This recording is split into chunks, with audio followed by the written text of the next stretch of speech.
Film diawali dengan seorang penjaga perpustakaan militer bernama Joe, yang diperankan oleh aktor Luke Wilson. Saat Joe sedang bekerja menjaga perpustakaan, dua orang militer menghampirinya dan berkata padanya kalau pekerjaannya akan digantikan oleh orang lain. Sedangkan Joe akan ditugaskan untuk tugas lainnya, di mana tugas itu bersifat rahasia dengan gaji tinggi. Tergiur dengan besarnya uang yang ditawarkan, Joe pun bersedia menjalankan tugas itu dan diajak ke ruang rapat para petinggi militer. Salah satu petinggi itu menjelaskan kalau mereka akan melakukan percobaan menggunakan manusia sebagai subjeknya. Rencana percobaan itu akan menggunakan alat pelindung baru yang dapat membuat manusia berhibernasi hingga beberapa tahun, tanpa membuat manusia di dalamnya menjadi tua dan dalam kondisi sama saat hibernasi dimulai. Dipilihnya Joe sebagai subjek percobaan adalah dengan alasan bahwa Joe tidak punya keluarga dan belum menikah, sehingga tidak akan ada orang yang mencarinya selama dia dibuat dalam kondisi bernasi. Selain Joe, ternyata ada satu orang lagi yang akan menjadi bahan percobaan, yaitu Rita, seorang pelacur yang juga tidak memiliki keluarga dan belum menikah.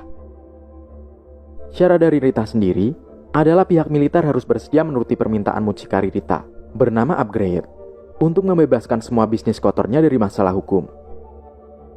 Demi mendapatkan Rita untuk percobaan itu, sang petinggi pun menuruti permintaan si mucikari tadi. Singkat cerita, Joe dan Rita pun sudah ada di ruang medis militer untuk tahap awal percobaan. Mereka sempat mengobrol sebelum akhirnya percobaan akan dimulai. Rita yang ketakutan sampai memberontak.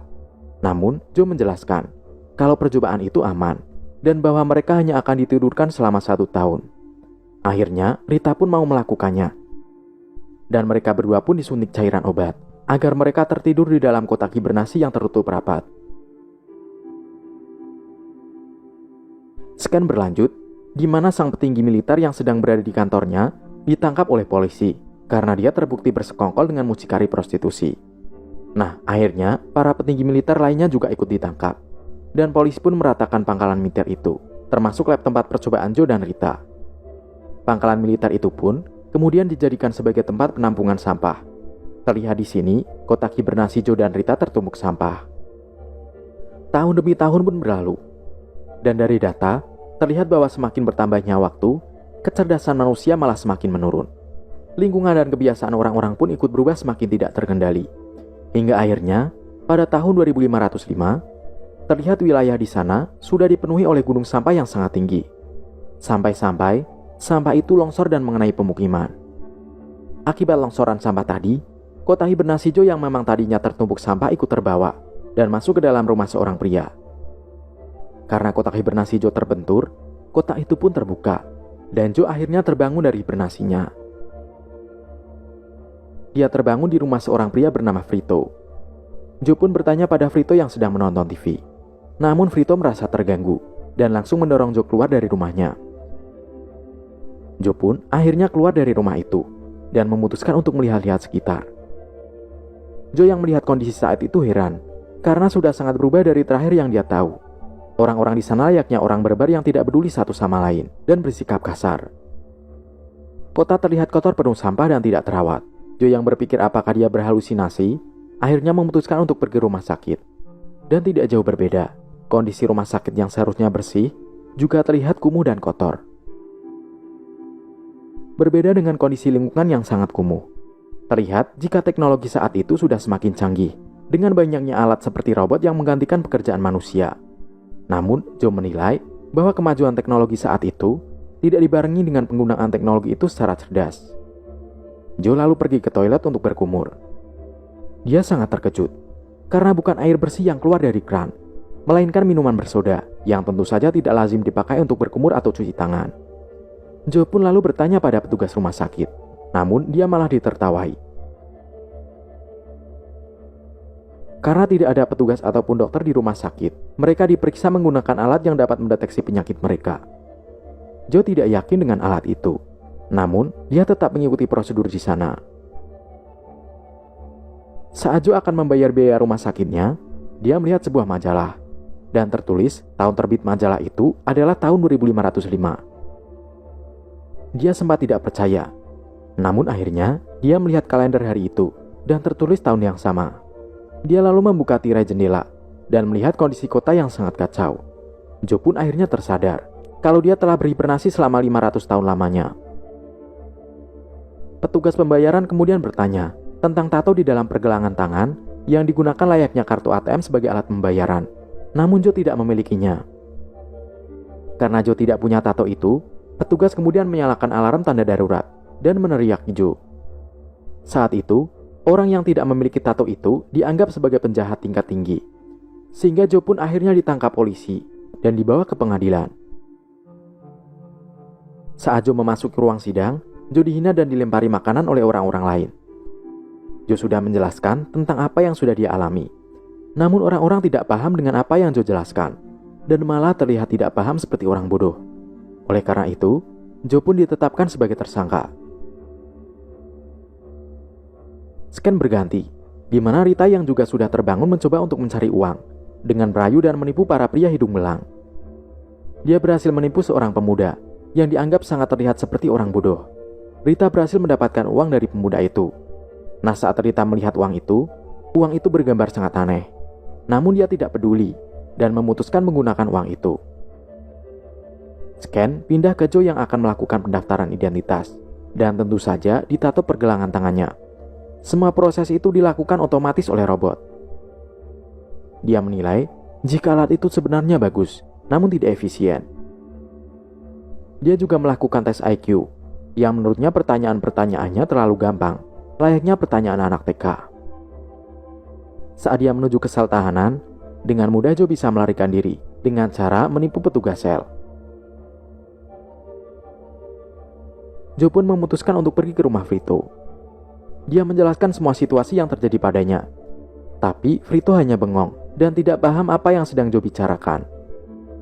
Joe lalu berkata kalau dia ingin kembali saja ke tahun asalnya, yaitu tahun 2005. Yang lalu dijawab Frito, jika ada sebuah mesin waktu yang hanya dia yang tahu. Joe kemudian membujuk Frito, agar Frito mau mengantarkannya ke tempat mesin waktu itu. Mereka pun akhirnya setuju untuk menuju ke mesin waktu itu, di mana saat itu Joe sedang dikejar polisi karena dia dianggap buron. Di tengah perjalanan, mereka bertemu dengan Rita, dan Joe pun mengajak Rita untuk ikut. Untungnya, mereka bisa lolos dari kejaran polisi.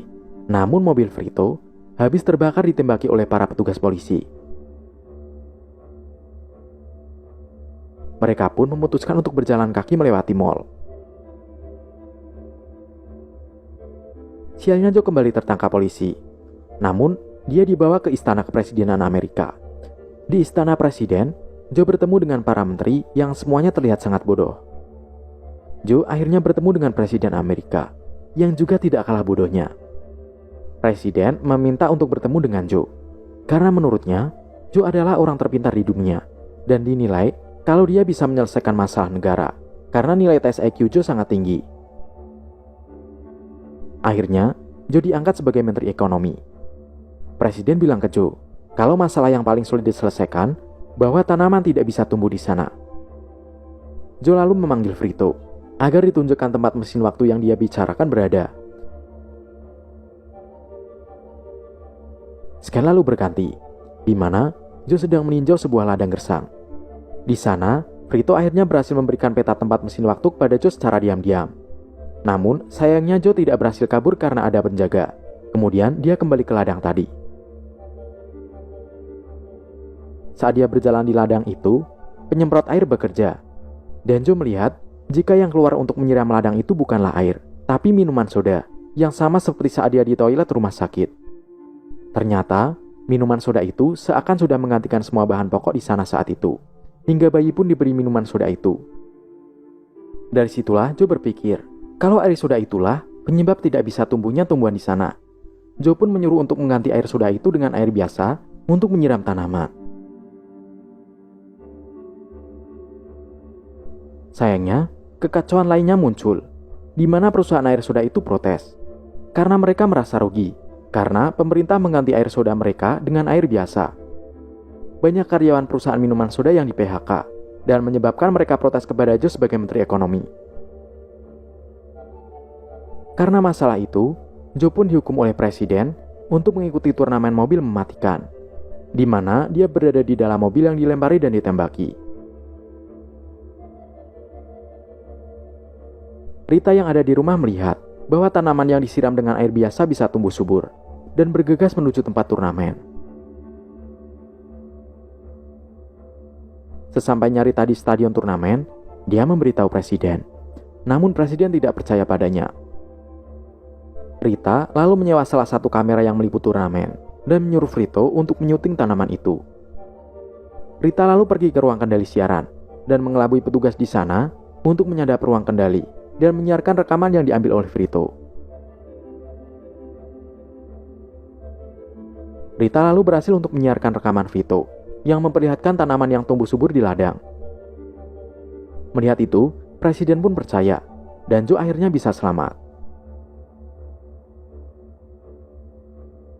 Karena pencapaian Joe yang berhasil menyelesaikan masalah utama negara, saat itu juga Joe diangkat sebagai Presiden Amerika tahun 2505.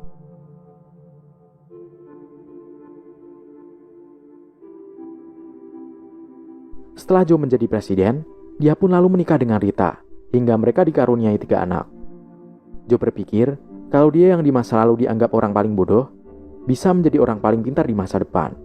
Kemudian, film pun